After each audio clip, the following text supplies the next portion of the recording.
Dentro de los medios alternativos de resolución de conflictos reconocidos en la Constitución de la República, consideramos que la mediación es el más idóneo para encontrar la justicia.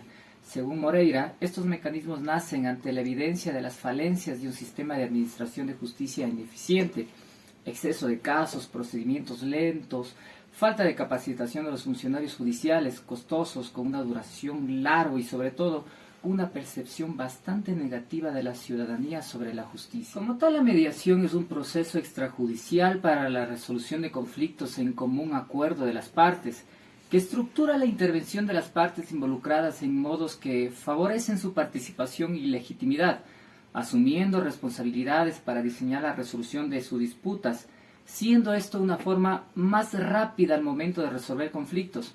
Se resuelve de forma más rápida y se optimizan los recursos. Además, sus resoluciones tienen la misma validez que una sentencia, siendo la mediación un método alternativo de resolver conflictos. Los beneficios de la mediación son varios, dentro de los cuales tenemos como principal bien o ventaja que es de voluntariedad entre las partes. Esto quiere decir que las partes involucradas pueden determinar conjuntamente en decidir si someterse o no al procedimiento de la mediación para poder resolver el conflicto. Otro beneficio que se tiene es del dominio de proporcionar los acuerdos por las partes inmersas que dan un fin al conflicto. Adicionalmente, que es de beneficio mutuo entre las partes para todos los asuntos tomados en las audiencias, los cuales serán de carácter privado.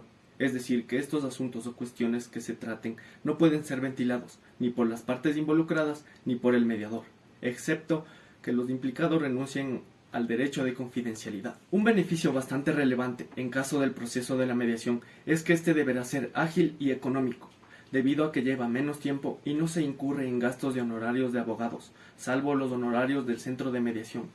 Dentro de la función judicial nos manifiesta un beneficio sobre el respaldo legal, ya que en un acta de mediación tiene carácter de sentencia ejecutoriada y cosa juzgada.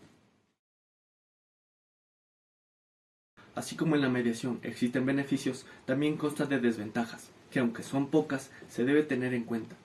Y como la principal, tenemos que dentro del conflicto que se suscita en la mediación no tiene en cuenta la diferencia de poder que existe entre las partes, como por ejemplo la desigualdad, y como consecuencia a esta puede provocar que se firmen acuerdos injustos hacia la otra parte. Como aporte de un autor, tenemos que la obligatoriedad como paso previo cerraría el acceso a la justicia a quienes no quieran pasar por la mediación. ¿Qué casos se pueden resolver en la mediación? En casos de familia, civil, por derivación judicial, inquilinato, laboral, convivencia social o vecinal, derechos de consumidores y usuarios, tránsito, adolescentes y infractores. Hoy día es muy frecuente el empleo de mediación en las controversias que existen entre los alimentantes y las madres, padres o representantes de los niños y adolescentes, puesto que antes era necesario para poder lograr que los alimentantes cumplan con dicha obligación, era necesario el vía judicial. La mediación es un método que logra resolver conflictos y diversificar sus servicios en materia de familia para beneficios de la niña, niño o adolescente.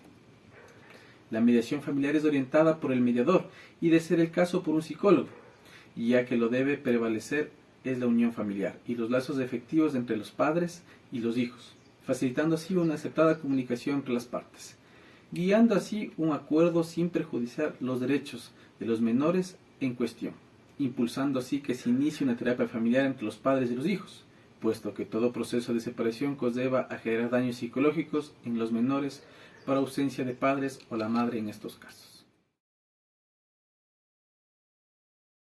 Para iniciar una mediación, la parte interesada debe acercarse a cualquiera de los centros de mediación habilitados. Se debe realizar la solicitud de la mediación. En la misma debe constar las direcciones domiciliarias, números telefónicos y una reseña corta de los hechos sobre el conflicto de materia de mediación. Al ser entregada la solicitud en el centro de mediación debidamente acreditado, el mediador procede a entregar a la parte interesada una invitación, misma que tiene que entregar a la otra parte, en la cual va a constar la hora, la fecha y el lugar a efectuarse la mediación. El día que se lleve a cabo, las partes deben acudir a la hora señalada, exponer sus argumentos y el mediador es quien podrá dar soluciones o, de ser el caso, las partes deberán proponerlas. y en el caso de que se llegue a un acuerdo según el artículo 47 de la Ley de Arbitraje y Mediación, nos habla de cómo realizar el acta. Según los acuerdos que se hayan llegado a las partes, es decir, pueden ser acuerdos totales o pueden ser acuerdos parciales, siendo la firma de las partes y del mediador consideradas auténticas y fundamentadas debido a que tienen mediante estas se está dejando una constancia de que en común acuerdo se llega a una conciliación. Debemos recordar que toda acta de mediación tiene carácter de sentencia ejecutoriada y de cosa juzgada. En el caso de alimentos, todos los acuerdos que se lleguen en el proceso de mediación podrán ser susceptibles por las partes para una revisión de acuerdo al Código de la Niñez y Adolescencia y demás leyes congruentes a esta. El mediador y centros de mediación. El mediador es la persona independiente encargada de llevar a cabo la mediación, que prevista por la ley debe ser debidamente acreditado y para estar habilitado deberá contar con la autorización escrita otorgada por el centro de mediación. Dicha autorización deberá basarse en los cursos académicos, pasantías que haya recibido el aspirante a mediador. Esto se tomará en cuenta y estará regulado en el artículo 48 y 49 de la Ley de Arbitraje y Mediación. Para que un centro de mediación funcione y sea acreditado, debe constar de una sede dotada de elementos administrativos y técnicos para realizar las audiencias de mediación. También debe constar con el aval de una institución universitaria que haya dado la certificación de capacitación de mediadores. Según el artículo 54 de la Ley de Arbitraje y Mediación, los reglamentos de los centros de mediación deberán establecer por lo menos la manera de formar la lista de mediadores y los requisitos que debe reunir, las causas de exclusión de ellas, los trámites de inscripción y formas de hacer su designación para cada caso, tarifas de honorarios del mediador, de gastos administrativos y la forma de pago de estos, sin perjuicio de que pueda establecerse la gratuidad del servicio, formas de designar al director, sus funciones y facultades, descripción del manejo administrativo de la mediación y un código de ética de los mediadores. Servicios de mediación tendrán costos de honorarios administrativos, los cuales deben ser pagados por las partes procesales, en especial en casos de cobros de dineros como cheques, pagarés o cobros de carteras vencidas, que se encuentran regulados en el artículo 57 de la Ley de Arbitraje y Mediación.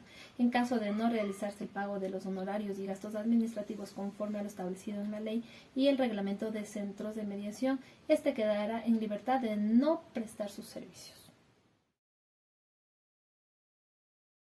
La mediación evita la dilatación de los procesos judiciales y el desgaste personal y material que conlleva. Es voluntaria y confidencial.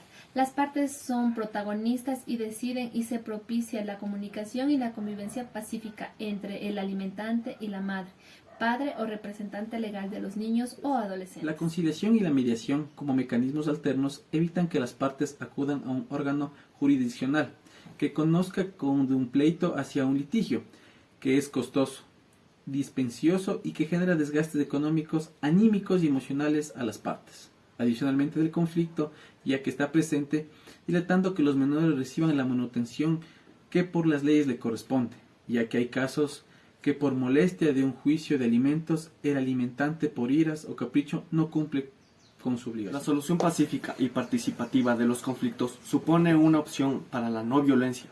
Todos y todas podemos transformar situaciones violentas y destructivas en experiencias constructivas, puesto que de situaciones complicadas aprendemos a sobrellevar nuestras emociones. En otras palabras, transformar la violencia en no violencia. Ahora bien, la mediación o conciliación como mecanismo alternativo de resolución de conflictos busca solucionar los conflictos de manera pacífica y sin acudir al Poder Judicial.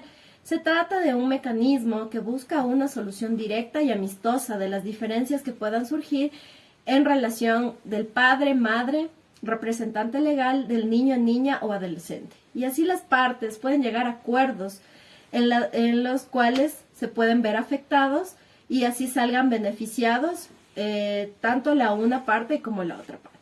El ser humano por su naturaleza es conflictiva y esto de ninguna manera se lo debe analizar como un aspecto negativo. Sencillamente tenemos puntos de vista y aspiraciones diferentes, diversidad de culturas, objetivos, propósitos y posiciones diferenciadas. Y de hecho, esto nos ha llevado a que la especie humana domine el mundo. entonces el problema no es el conflicto, sino la manera en cómo resolvemos el conflicto, en especial cuando existe ruptura de relaciones entre las partes involucradas. El objetivo de este trabajo es enmarcarnos en resolver estos conflictos de manera diferente, en impartir información a la comunidad para que entiendan o sepan que existen métodos diferentes de solucionar los conflictos, en que se puede solucionar de manera integral y de que podemos tener una cultura de paz en donde no todo lo podamos llevar a tribunales y que podamos resolverlo de la manera mucho más eficaz y sobre todo que podamos encontrar la justicia.